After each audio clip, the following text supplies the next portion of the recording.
ഇനി നമ്മുടെ ഡാമുകളുടെ സ്ഥിതി, സംസ്ഥാനത്ത് കൂടുതൽ ഡാമുകളൊക്കെ തുറക്കുകയാണ്. ഏതൊക്കെ ഡാമുകളാണ് തുറന്നത്, എവിടേക്കാണ് ജാഗ്രതാ നിർദ്ദേശങ്ങൾ നൽകിയിരിക്കുന്നത് എന്നുകൂടി നോക്കാം. സൗമ്യ കൃഷ്ണ ചേരുന്നുണ്ട്. സൗമ്യ, പറയൂ.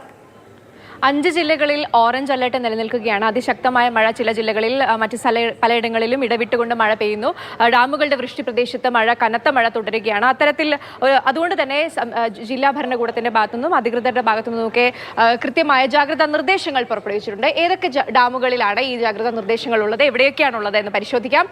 കക്കി ആനത്തോട് ഡാമാണ്. ശബരിഗിരി വൈദ്യുതി പദ്ധതിയുടെ ഭാഗമായിട്ടുള്ള കക്കി ആനത്തോട് ഡാമിന്റെ ഷട്ടറുകൾ തുറന്നിട്ടുണ്ട്. 2 ഷട്ടറുകളാണ് ഉയർത്തിയിരിക്കുന്നത്. അതുകൊണ്ട് തന്നെ കക്കാട്ടാറിലും പമ്പയാറിലും ജലനിരപ്പ് ഉയരും എന്നുള്ള ഒരു ജാഗ്രതാ നിർദ്ദേശമാണ് നൽകുന്നത്.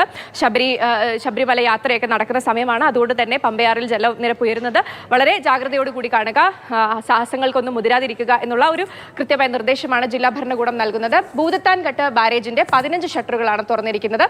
വൃഷ്ടി പ്രദേശത്ത് കനത്ത മഴ തുടരുകയാണ്. അതുകൊണ്ട് തന്നെ കൃത്യമായ ജാഗ്രത. കോതമംഗലം, ആലുവ ഭാഗത്തേക്കുള്ള ആളുകൾ തീർച്ചയായും ഈ പെരിയാറിന്റെ തീരത്ത് താമസിക്കുന്ന ആളുകളൊക്കെ കൃത്യമായ ജാഗ്രത പുലർത്തുക, നദിയിലേക്കോ അല്ലെങ്കിൽ അത്തരത്തിലുള്ള സാഹസങ്ങൾക്കൊന്നും മുതിരാതിരിക്കുക എന്നുള്ള ഒരു നിർദ്ദേശമാണ് നൽകിയിരിക്കുന്നത്. പെരിയാറിലെ ജലനിരപ്പ് ഉയരുന്നുണ്ട്. മാത്രമല്ല ഇവിടെ ഒരു പ്രത്യേകത ഉള്ളത്, അവിടെ മഴ തുടരുകയാണ്. വൃഷ്ടി പ്രദേശത്ത് അതുപോലെ തന്നെ ഈ പെരിയാറുള്ള ഭാഗത്തൊക്കെ തന്നെ കനത്ത മഴ തുടരുകയാണ് എന്നുള്ള ഒരു വിവരമാണ് ലഭിക്കുന്നത്. അതുകൊണ്ട് തന്നെ കൃത്യമായ ജാഗ്രത പുലർത്തുക.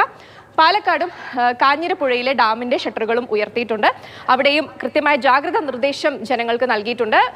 പുഴയിലേക്ക് ഇറങ്ങാതിരിക്കുക, അല്ലെങ്കിൽ പുഴയിൽ കുളിക്കാൻ ശ്രമിക്കാതിരിക്കുക, അത്തരത്തിലുള്ള സാഹസങ്ങൾ നടത്താതിരിക്കുക.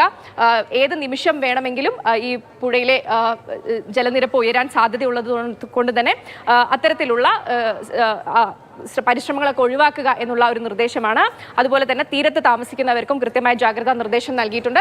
മറ്റൊരു പ്രധാനപ്പെട്ട മുന്നറിയിപ്പ് അല്ലെങ്കിൽ ജാഗ്രതാ നിർദ്ദേശം നൽകിയിരിക്കുന്നത് മൂന്നാർ ഗ്യാപ്പ് റോഡിലാണ്. രാത്രി യാത്രാ നിരോധനം. നമുക്കറിയാം, മൂന്നാർ ഗ്യാപ്പ് റോഡിൽ അപകട സാധ്യത വളരെ വലുതാണ്. മഴ തുടരുകയാണെങ്കിൽ മണ്ണിടിച്ചിലിനും പോലുള്ള അപകടങ്ങൾക്കൊക്കെ സാധ്യതയുണ്ട്. അതുകൊണ്ട് തന്നെ മുന്നറിയിപ്പ് നൽകിയിരിക്കുന്നു. മൂന്നാർ ഗ്യാപ്പ് റോഡിൽ രാത്രി യാത്ര പാടില്ല.